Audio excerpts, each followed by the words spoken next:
বাংলার শেষ আদিবাসী গ্রামের জীবনযাত্রা।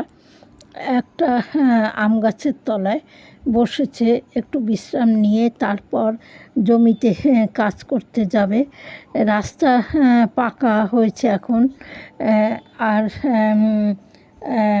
বাবা মা কাজে চলে গেছে, আর ছেলে মেয়ে বাড়িতে খেলা করছে।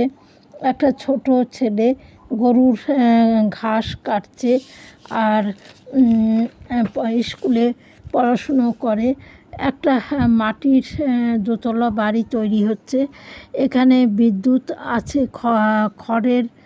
ঘরের ভিতরে গরু থাকে, আর বাইরে বাড়ির লোকেরা থাকে সামনের দিকে। ছেলেমেয়েরা পড়াশুনো করে এবং বাড়ির কাজও করে।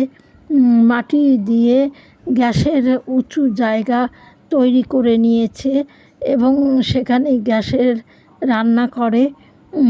আর মাটির ঘর, চুনকাম করা, আর সবুজ গাছালিতে ভরা এলাকাটা খুবই সুন্দর। আর সবার সঙ্গে সবার একটা মিল আছে। তারা একে অপরের বিপদে এগিয়ে যায় এবং সবাই সবার সঙ্গে মিলেমিশে বাস করে। এটা দেখে খুব ভালো লাগলো। এখানকার মানুষের এই ব্যবহারটা খুবই সুন্দর।